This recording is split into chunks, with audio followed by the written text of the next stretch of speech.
Super Silent 6 is the first year of production. This came after the Mark V. It's a push button, boy, just like the Chryslers were at the time for shift. So, here's neutral. And there's forward. Very popular with the fishermen. They like these motors. Came out with a KF5 first. That didn't have any shift. Then the Mark V, which had a shift, but it was on top. We've already done that engine. And this one is the worst of all three to work on.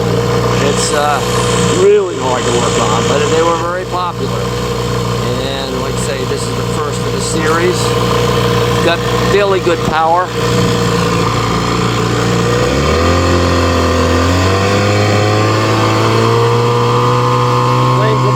Quite nicely.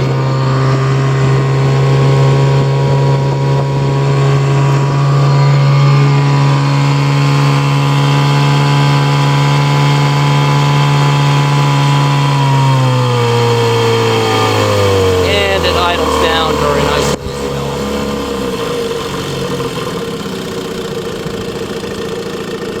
And we can push it neutral again. Here we are at medium cruising speed. Engine going very, very nicely. It does have a separate tank.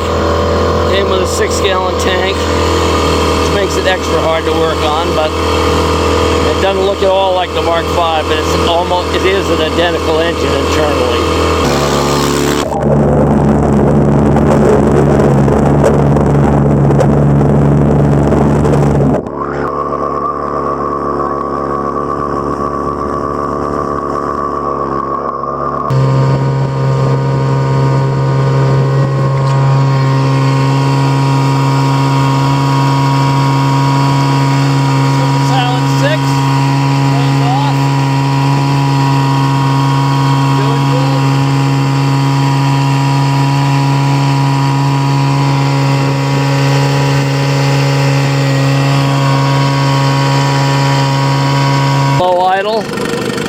And we'll push in the neutral button, and now we're out of gear.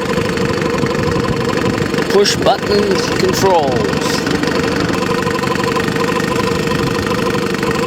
And then push button for in gear.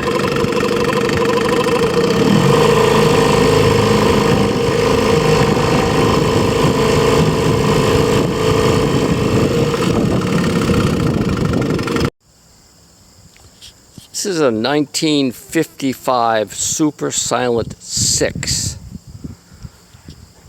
It's the same engine as the KF5 and the Mark V. But the lower unit on this one is shiftable from forward to neutral like the Mark V. This is a Mark 6. And it's a 1955 Super Silent 6, Mark 6. Called all of those things. It has push button. This is the push button to go into forward, right there. See them, they both popped out. And if you want to go into neutral, you bring it into the shift range right here. If you can look, it says shift range on here, and you can push the neutral. Otherwise, you can't. When it's higher RPM, it will not shift out or in into gear. You have to have it in that shift range. This engine runs very well. They idle down well. And like I say, they were push button like the Chryslers at the time, and Mercury almost was bought by Chrysler. Carl Kiekever was into Chryslers. He raced them at this point, and in 1955, that was really his biggest interest. So this has got Chrysler-like push-button drive. It has a vacuum pump with a 3-gallon gas tank and a primer bulb. It does not have the built-in tank that the Mark V had, which is filled in the back, and we've already done a thing on that. The lower unit has the water pump up in here and a spring drive right here, which can be shifted in and out of gear by a long wire that operates a lever down here and goes all the way up into the power head. And when you push those buttons, it activates the wire to pull it, either push out on the tab on the spring to make it not work, or to release it and let the spring grab. The prop also has clutch dogs in it, so it's slippable. If you hit something, the prop will slip and hopefully save the propeller. They're adjustable with the nut right here. You have a special tool that you put on the prop, and you can tighten this to have it work harder or easier. It has a small outlet right here, which is not for water. It is for draining the crankcase. This is before they had recirculation. They just dumped the waste oil from the bottom cylinder out onto the water. It was something that was about, I guess, probably around 8% of the fuel went overboard before it was even burned up. Johnson Evinrude had ones that did the same, and some were a lot worse.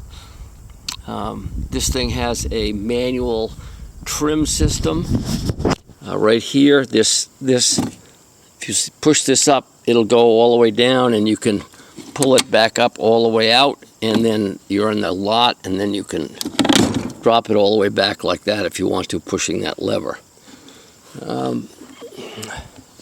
It has a choke. It's got a wire pull cord, and it works well. It's like I say, they idle extremely well, and the customers like them, but they're not fun to work on. They're got a cover that comes off. There's your shifting arrangement. There's all the shifting linkages right there that operate that wire that I was talking about. You can see the wire right here, and it's complicated. And the fuel pump is really difficult to get to. You have to drop this skirt down, and you can get to a little bit of it, enough to take it off and replace the diaphragm. This one was redone probably 20 years ago, and I ran it today for the first time in about 20 years, and it runs pretty good. I was not displeased with it. I thought it ran very well, and I was happy. We're gonna have a part of the video with it running. This Super Silent 6 is on a square stern Old Town 1935. It goes really nicely. The engine does plane it off. It's a good match with the boat. This boat recently had this spring I put a great huge hole in it right up in here, and you can see the new paint, and the repair job came out pretty good. I was pretty happy with it. This lower unit was a slightly different than the Mark V, in that the gears in it were spiral bevel gears, and they were new to make it quieter, and they did have a tendency to break. Even though the prop had a slip clutch, I would say the hardening and or the cutting of the gears, or the way they were matched up, they were more fragile than the slip clutch and the propeller could handle, and they'd break. And the repair guys called them glass gears. And yeah, I've seen a few broken ones myself. Having been in the business, these things were in the mid-60s when I worked on them. They did have a tendency to. I did see a few that had broken gears, and I saw quite a few broken gears from earlier times in junk piles. But other than that, it's a pretty good running engine.